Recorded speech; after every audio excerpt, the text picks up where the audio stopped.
आपको लंका का वर्णन सुनाता हूँ, सुनिए। गिरित कोट पर लंक सुहाई, वर्णिन जाई मनोहरताई। हे स्वामी, यहाँ से कुछ दूर समुद्र तट है। समुद्र तट से 100 योजन दूर गिरिद्रोणगिरी पर एक भव्य प्रकोटा है जो चारों तरफ सोने से बना हुआ है। उसका नाम लंका द्वीप है।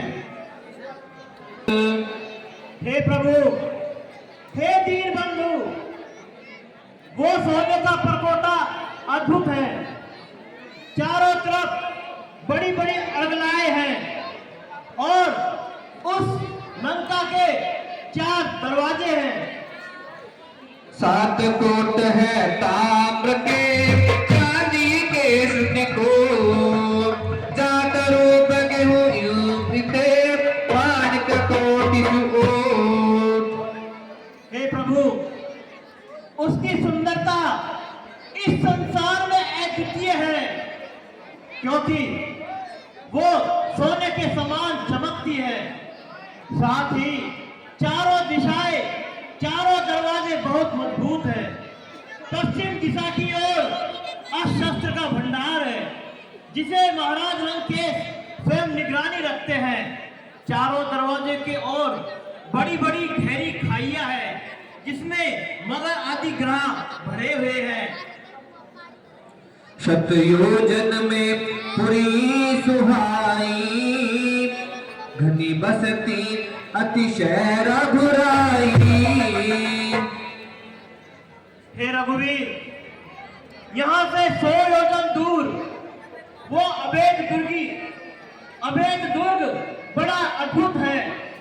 उसकी खोज यहाँ तक किसी देव को भी नहीं है। राज्य करते और हे स्वामी, उस अभेद नगरी का राजा महाराज दशानन है, जिन्होंने मां जानकी का हरण किया है। दश शीरता के खुद प्रभु दीदा, दश शीरता के। महाराज दशानन ने ब्रह्मा के वर से 10 शीशों को पाया है और उनके 20 भुजाएं हैं, जिसके फलस्वरूप देव, धनुष, गंधर्व, नाग, असुर सभी उनके आगे सिर झुकाए रहते हैं। ताकि प्रभुताई तह भारी, राज्य करत भय त्यागी खरारी। हे स्वामी, वो निर्भय होकर वहां राज्य करता है, क्योंकि वहां उनकी अपनी निशाचरी माया है।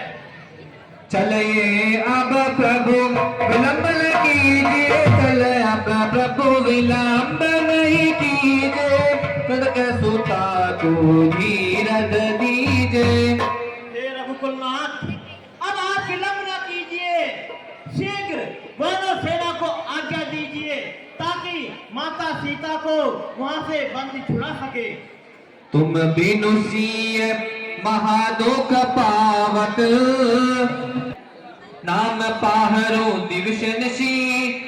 और हे स्वामी, वहां पर अशोक वाटिका में माता जानकी केवल आपके चरण कमलों का ध्यान करती हुई सदा आपके नाम का गुणगान करती रहती है। चलत मोहि चूता। हे रघुकुलनाथ, जब मैं माता से मिलकर वहां से चला, तो माता जानकी ने मुझे निशानी के तौर पर एक जूड़ामणि दी है और कहा है, ये जूड़ामणि वही है जिसे आप मेरे सदा बालों में लगाया करते थे। नाथ युगल लोचन भरी वारी, बचन कहे कछु जन के कुमारी। अनुज समेत गए हो प्रभु चरणा, अनुज समेत गए हो प्रभु चरणा, दीन बंधु प्रणतारती हरणा। और हे प्रभु, मुझसे माता ने संदेशा भिजवाया कि आपके चरणों में और भैया लक्ष्मण के चरणों में उनका प्रणाम कहना। मन क्रम वचन चरण अनुराग।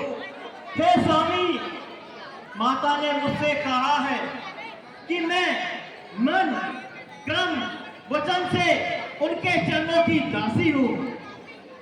अवगुण एक मोह। हे रघुकुलनाथ, माता ने कहा है मेरा तो एक ही अवगुण है कि आपसे बिछुड़ने पर भी ये मेरे शरीर में प्राण अभी तक जीवित क्यों है। विरह अनल तनु तू। हे प्रभु, माता तो केवल आपकी विरह अग्नि में सदा जलती रहती है। उनके लिए प्राण वायु ऑक्सीजन भी उनके लिए कुछ कम नहीं है। सीता की अति विपत्ति विशाल। और वो सदा वहां निशाचरों में घिरी रहती है।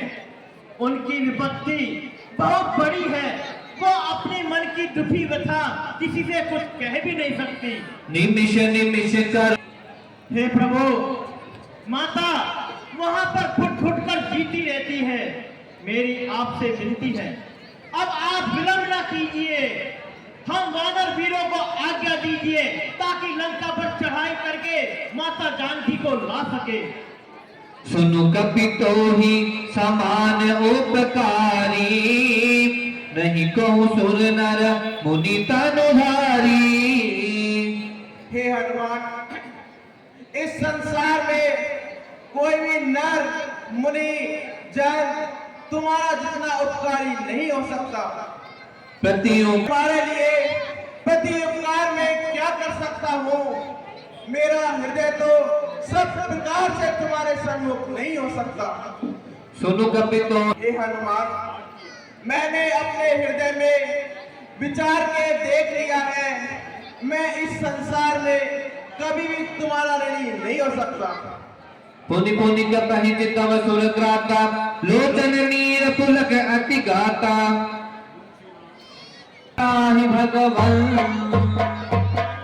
कपि उठाय प्रभु हृदय लगावा, कर गहि परम निकट बैठावा। कहु कपि रावण पाल। हनुमान, रावण की लंका किस प्रकार की है, उसका दहन तुमने कैसे किया। मैं लंका में गया और मां जानकी की खोज की। इसमें मेरी कोई प्रभुता नहीं है, क्योंकि वानर का तो काम ही होता है एक डाली से दूसरी डाली पर उछल कूद मचाना। बस इसी प्रकार मैं आपके चरणों के प्रताप से लंका में पहुंच गया। लाग सिंधुहा तकपुर जारा, लाग सिंधुहा तकपुर जारा। निश्चर गणवती विपिन उजारा।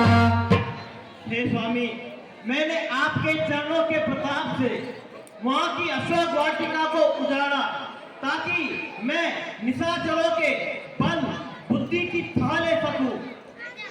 सो सब तब इसमें मेरा कोई प्रताप नहीं है। इसमें आपने मुझे बल दिया और ये कार्य सही हो गया है। ये सब आपके नाम का ही प्रताप है स्वामी। ताके है प्रभु का चुअगम नहीं, पर तुम्हें दुखू तब प्रताप बड़वान ले, जारी सके कल तू। हे स्वामी, जिस पर आपकी दया होती है, जिस पर आप कृपा दृष्टि बरसाते हो, उसके लिए कठिन से कठिन भी काम सहज हो जाते हैं। नाथ हे स्वामी, आपके भक्ति के प्रभाव से सारे कार्य संपन्न हो जाते हैं, चाहे वो कार्य कितना ही कठिन हो, कितना ही असक्षम हो। सुनी प्रभु पाई एवं अस्तु। तब रघुपति कपिपत ही बुलावा, कहा चले कर करहु बनावा। हे सखा सुग्रीव, अब हमें आगे क्या करना चाहिए।